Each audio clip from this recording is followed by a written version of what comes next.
Going over to India now, India's External Affairs Minister S. Shankar has questioned the practical impact of the Mecca Defence Pact, pointing to the existing security challenges faced by its three signatories. Bharat के minister of external affair एक interview दे रहे थे और बड़ी interesting बातें उन्होंने की जो कि obviously they are of concern. और उन्होंने कहा जनाब ये क्या कर लेगा मक्का पैक्ट, कुछ भी नहीं है, इतनी हालात ख़राब रहे, इन्होंने क्या कर लिया, ये बच्चे भी चुग रहे हैं, हम इनको क्या समझते हैं। ये दोवाल जी 3 या 4 बार सऊदी अरेबिया जा चुके हैं। वहां पर हमने पाकिस्तान को रिप्लेस करना शुरू कर दिया क्योंकि इन्होंने एक नेटो बनाया था, इस्लामिक नेटो। वो कंप्लीटली शुरू होने से पहले वो फेल हो चुका है।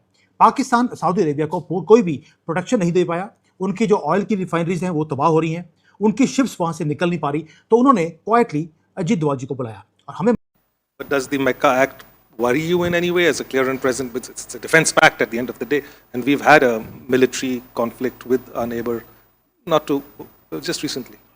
Well, look, you think about it. I mean, you refer to it as a defense pact. There are live military situations which each of the signatory faces. What has the Mecca Pact done in response to that? Not everybody has come to everybody's aid necessarily. Is that where you're driving? No, I think you just answered your question. तासुर तो यही मिला कि Iran America Israel जंग के बाद मुत्तहिदा अरब अमारात से सबसे ज्यादा पाकिस्तानियों को निकाला गया। लेकिन अब खुद के हुकूमत के नंबर्स हैं जो कि कौमी असेंबली में पेश किए गए, और उन नंबर्स को अगर देखा जाए, उन रिकॉर्ड्स को देखा जाए, तो सबसे ज्यादा पाकिस्तानियों को जो डिपोर्ट किया गया वो सऊदी अरब से किया गया। सऊदी अरब से भी किया गया है, यूएई से भी किया गया है, कुवैत से किया गया है, ओमान से किया गया है, कतर से किया गया है। बेसिकली वो कह रहे हैं जनाब कि जब सऊदी अरब पे हमले हो रहे थे तो इसने क्या किया, लाइव मिलिट्री सिचुएशन हुई थी, तो मक्का पैक्ट ने क्या किया। मक्का पैक्ट का मतलब ये नहीं है कि मक्का पैक्ट जो है ना वो फड़ लो कर देगा, मक्का पैक्ट ऐसे नहीं होगा।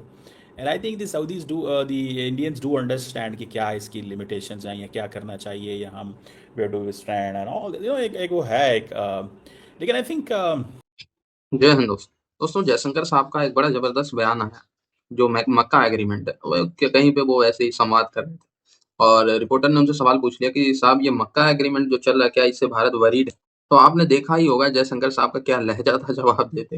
उन्होंने कहा यार मक्का एग्रीमेंट की अगर कोई वैल्यू होती तो वो उसी टाइम पता चल गया था जब हुतियों ने अटैक किया था, एग्रीमेंट के जस्ट कुछ घंटों के बाद ही जब हुतियों ने सऊदीज पे अटैक किया।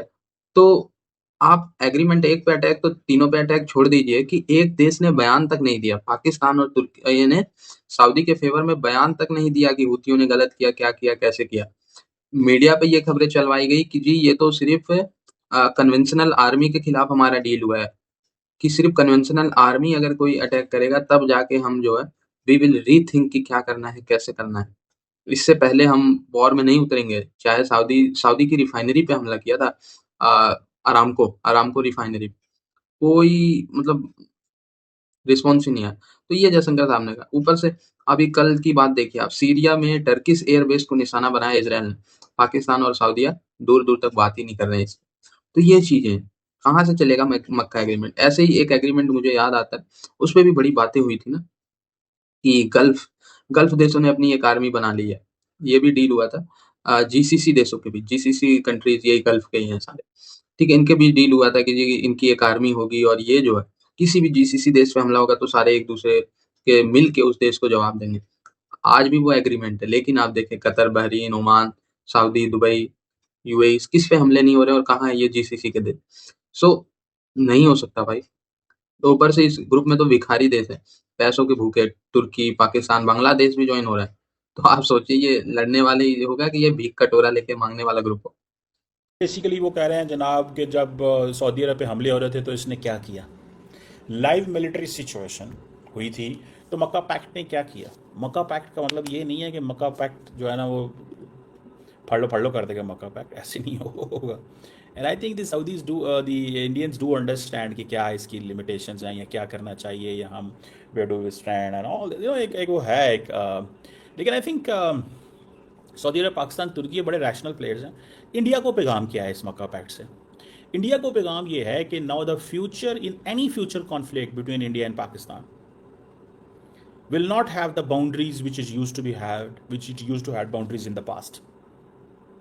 Geographic, political, military, everything. India क्या करता है? Let me be open and candid with all of you. India क्या करता है? इंडिया ये करता है जी, पाकिस्तान कमज़ोर मुल्क है, उसकी इकोनॉमी को इतनी तगड़ी नहीं है, हमला कर दो, देखा जाएगा कौन इनका साथ खड़ा होगा।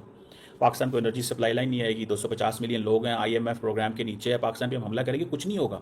इंडिया की कैलकुलेशन ये थी कि भाई डोनाल्ड ट्रंप हमारे साथ है, हम अमेरिका के कॉम्प्रिहेंसिव ग्लोबल स्ट्रेटेजिक पार्टनर हैं, a country which has been under the IMF programme. सारी की सारी कैलकुलेशन उड़ गई।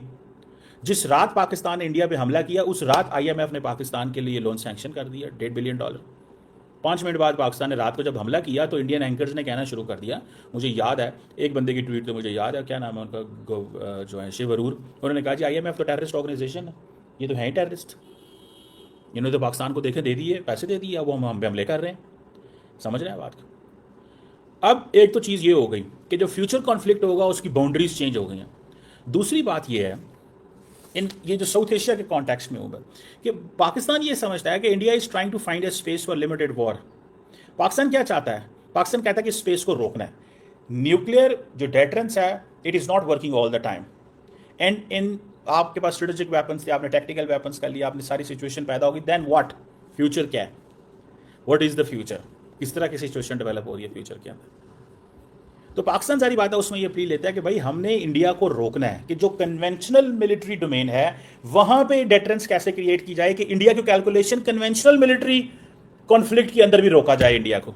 ये है पाकिस्तान का, बिकॉज पाकिस्तान का प्राइमरी जॉब क्या है? To stop war, to deter India, not to attack. Pakistan job is not to attack India. समझ रहे हैं बात को? मेरा ख्याल है इंडियंस को पता है, सारी इंडियंस की सारी कैलकुलेशन है जो डिफेंस साइड में। Doctor Jaishankar is a part of the loop, sometimes he is not part of the loop, sometimes he is a part of the loop. ये हमारी कैलकुलेशन है पाकिस्तान की डॉक्टर साहब के बारे में, कि ये उनको बड़े अच्छे से पता है कि sometimes he is considered, his opinion is considered और given a value, sometime it is not considered and given a value, and he is not part of all the decision making. ये भी होता है कि वो सारा टाइम डिसीजन मेकिंग का हिस्सा नहीं होते, और समटाइम्स वो सारी बात है डिसीजन मेकिंग का हिस्सा होते हैं, and he obviously has this top, उनका वो एक होता है उनको।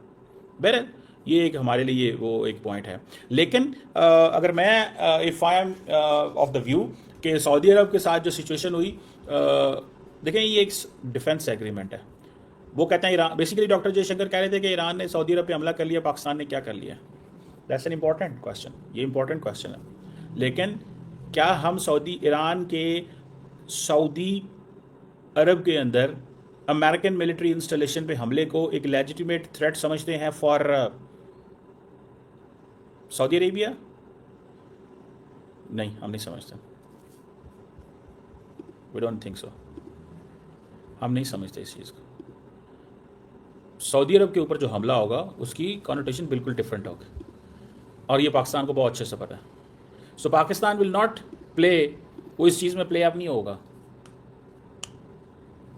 मालूम था ये काम एक दिन होगा ही होगा, because we were not expecting कि सऊदी अरेबिया के ऊपर अटैक हो जाएगा। लेकिन हमें ये था कि अगर कभी भी स्ट्रेट ऑफ हॉर्मुज ब्लॉक हुआ तो हमें एक ऑल्टरनेट सप्लायर की जरूरत पड़ेगी। रशिया हमारे पास ऑलरेडी एक सप्लायर है, हमें मिडल ईस्ट के अंदर एक और सप्लायर खड़ा करना था। हमने बार बार वहाँ पर अजीत दोवाल जी को भेजा, क्योंकि हमें दिखता था कि सऊदी अरेबिया थोड़ा सा टिल्ट हो रहा है पाकिस्तान की तरफ। अब हमने किया क्या है दोस्तों, जो डार्क वाटर्स हैं आज की डेट में अरेबियन सी के अंदर, वहां पर क्वाइटली भारत ने अपनी जो लार्जेस्ट नेवी का आर्मडा होता है उसे असेंबल कर लिया है। ये कभी भी आपने पूरे मॉडर्न हिस्ट्री में भारत को इतनी शिप्स भेजते हुए नहीं देखा होगा। 10 से लेकर 12 वॉरशिप्स हमारी सऊदी अरेबिया के पास पड़ी हैं। 5000 तो हमारे जो नेवी के लोग हैं वो वहां पर स्टेशन है। कहां पर? सऊदी अरेबिया के पास, जहां पर उनका एक इस्लामिक नेटो है, उसके हम मेंबर नहीं हैं। दोस्तों हम वहां पर शिप्स भेज रहे हैं, अपने नेवी के लोग भेज रहे हैं, गाइडेड मिसाइल के जो डिस्ट्रॉयर्स होते हैं वो वहां पे पहुंचे हुए हैं। मेन स्ट्रीम मीडिया इन चीज़ों को कवर नहीं कर रहा कि किस तरह से हम वहां पर खड़े, वहां पे कर क्या रहे हैं। अगर मीडिया को पता लगा वो बोलेंगे जी वहां पर ना जो सोमालिया के जो पायरेट्स हैं, जो शिप्स को कब्जा कर लेते हैं, हम उनके खिलाफ हमने ये शिप्स को खड़ा किया है। Not at all. आप एक पायरेट्स को फाइट करने के लिए जो छोटी मोटी किश्तियों में आते हैं, उसके लिए आप $multi-billion के अपने जो स्टेल्थ डिस्ट्रॉयर्स हैं, जैसे कि INS चेन्नई है, आप वहां पर नहीं खड़ा करेंगे सिर्फ इसलिए कि कुछ गुंडे बवालियों को कंट्रोल करने के लिए आप ये इतना बड़ा काम करेंगे। नॉट, ऐसा नहीं होता है दोस्तों। आप डिप्लॉय करते हैं किसी बहुत बड़े पावर प्रोजेक्ट करने के लिए, वो भी कहां पर? सऊदी अरेबिया, एक इस्लामिक कंट्री जो कि इस्लामिक पूरे वर्ल्ड का जो खलीफा है, उसको प्रोटेक्ट करने के लिए आप ये सारे काम कर रहे हैं। आज मैं एक एक चीज आपको, जो हेडलाइंस है उसको छोड़ दीजिए, ये सब बिके हुए ये एक्टर्स हैं, इनको कवर नहीं करने की जरूरत है। हम अनकवर करेंगे जो जियोपॉलिटिकल ट्रेड है जिसको ऑडिशियस जियोपॉलिटिकल ट्रेड बोला जाता है, जो मॉडर्न हिस्ट्री में आपने कभी सुनाई नहीं दिया होगा। वो अजीत डोभाल जी और मोदी जी, ये सारी पूरी टीम लगकर ये काम कर रही है। एक साइलेंट अनरिटन एक एग्रीमेंट है जो हमने ब्रोकर किया क्लोज डोर्स के पीछे, वो भी सऊदी अरेबिया में पहुंचकर। दोस्तों, ये पायरेसी नहीं है, ये है भारत किस तरह से अपने फ्यूचर को सिक्योर कर रहा है और अपने फ्यूचर का जो वक्त है उसे बाई करना हमने शुरू कर दिया। एनर्जी की सिक्योरिटी हमने सिक्योर कर ली। पाकिस्तान का जो ब्लफ था और इस्लामिक कंट्री, वो ब्लफ आपने प्रूव कर दिया सऊदी अरेबिया और पूरे मिडिल ईस्ट के अंदर। आज अगर सऊदी अरेबिया का इतना ही प्यार था पाकिस्तान